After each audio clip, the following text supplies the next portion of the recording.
Just gonna throw it out there that hockey season's heating up. I keep telling you to go to a game and witness the spectacle on the ice for yourself. And if you've been procrastinating, there's a good way to finally do it. SeatGeek. Yes, the sponsor of this video is how I get to every sports game I can. The resale market is a world of opportunity, and SeatGeek can guide you through every ticket available on it, seamlessly guiding you through the journey, sorting all tickets on a 1 to 10 scale, giving you a view from where you'll be sitting, comparing prices, and tickets are verified for authenticity. The perfect excuse to go to the arena. Once you download the app, you know to use the code TREE to save $20 off your first purchase. What's your excuse to avoid hockey games now? Just go to one, and use SeatGeek to help you out, even for Columbus games. How do you gauge the Blue Jackets? Pick a year. That's all you have to do. Throw a dart on a billboard with a bunch of seasons on it and you will find misery. Columbus doesn't play hockey. They simply chuck a bunch of things on the ice and hope that hockey comes out of it. The Jackets have been doomed to a life of circling drains and falling to waste. The NHL's enhancement talent. Put forth an effort to get other teams over, stick to the script and lose. But lose with grace in a bunch of blown third period leads. And do it near perennially. It's been the repeated issue of this franchise. Nothing they do works. Rebuilds, all-in pushes, attempts to contend, it all crumbles to dust. Every great moment and highlight comes with a caveat. An endless yang to a positive yin. Take, for example, their one shining moment in 2019. The tweet heard round the world. A dominating sweep ending the greatest regular season in NHL history. A saving grace. A sign of things to come. Even if the Jackets didn't have enough to overcome the might of Boston in the next round, they finally slayed their demon. They won a playoff series for the first time in franchise history. The only thing that could hurt them was if every single key free agent they had left without a trace. Well, we don't have any words, and we know you don't want to hear them. The same damn things keep popping up with players. Columbus isn't the sexy option.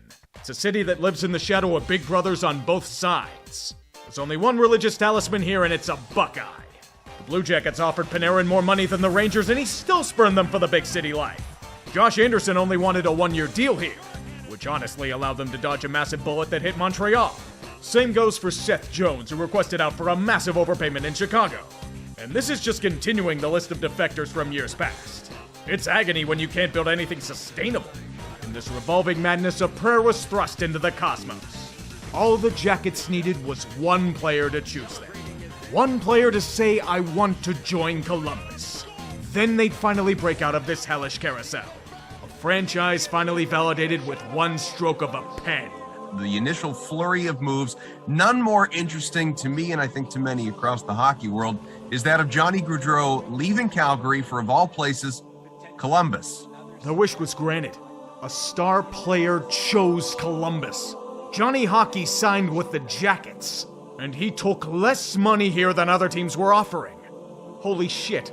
The time has come for this team to finally rise from the ashes. And all it took was signing Eric Branson to a 4x4.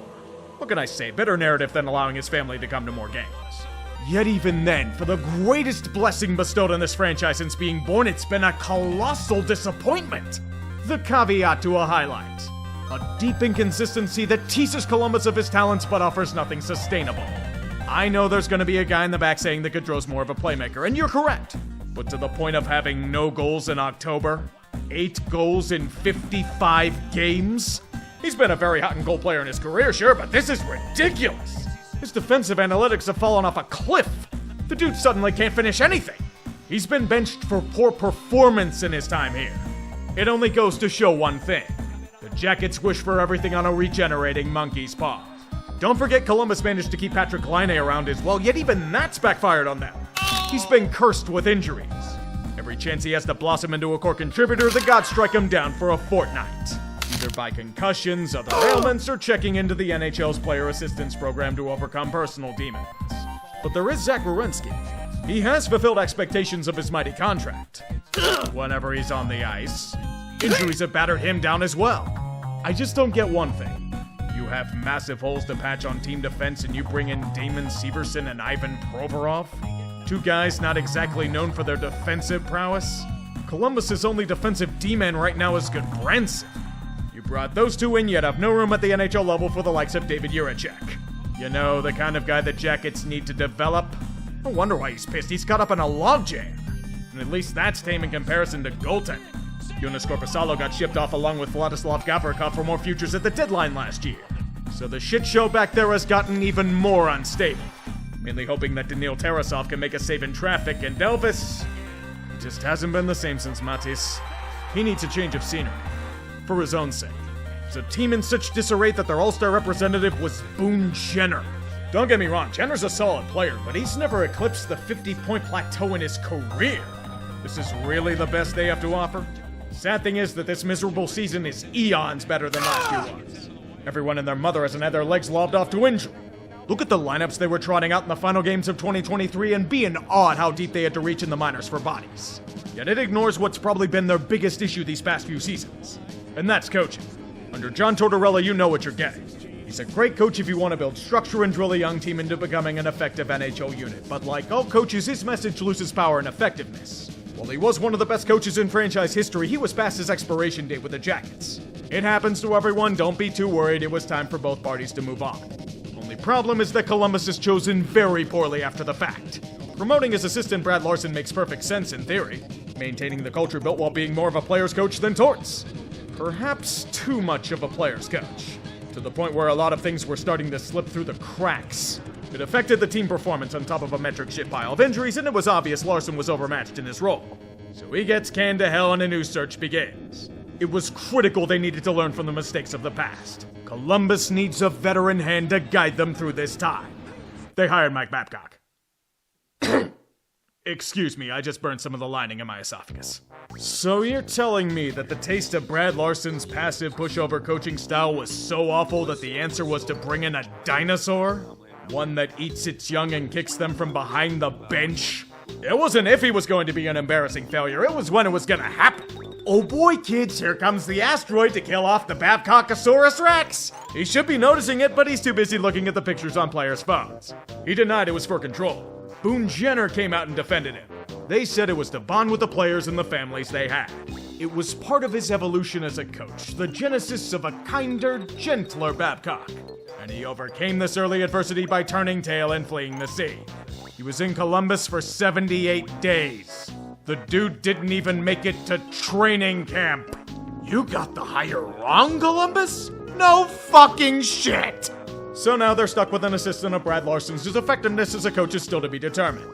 I don't care who's in charge or what the culture is in an organization, this is grounds for a deep clean. If the answer to fix the Jackets from the inside was Mike fucking Babcock, you fire everyone.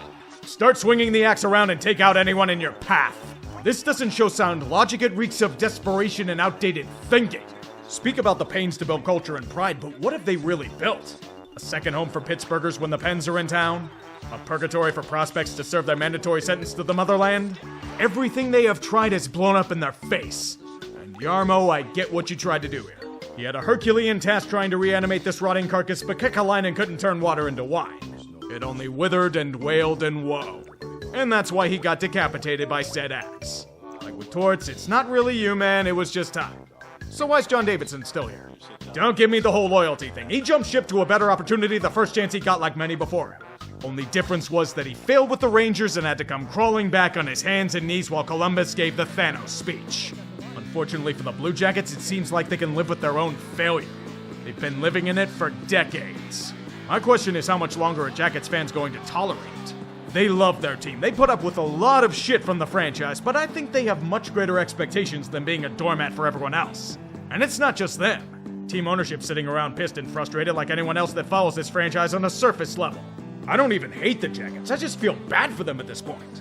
Nothing goes right. Be it most playoff series, regular season games, and draft lotteries alike, they lose. Whenever they get prospects, they either struggle to develop or fail to meet expectations. If a star player's acquired, they usually want out when the time comes. With the ones that want to be here magically turn to shit. Perennially trying to spark the flame with everything under the sun, yet never getting it to light. Always shooting blanks. That's the Columbus way. What breaks them out of this horrible spell? I don't know. Any effort, spirited or not, will be blown like a third-period lead. The Blue Jackets' hell isn't ineptitude or chaos. It's to simply exist. And that's worse than death itself. You expect a redemption arc so soon? In the words of a wise man, Philly don't do rebounds. Broken up last second. Orlov, hot shot, caught off. Rebound, Oshie crashed the net. It's picked up by Stevenson, a centering pass. To the point, Orlov scores! Nick Backstrom!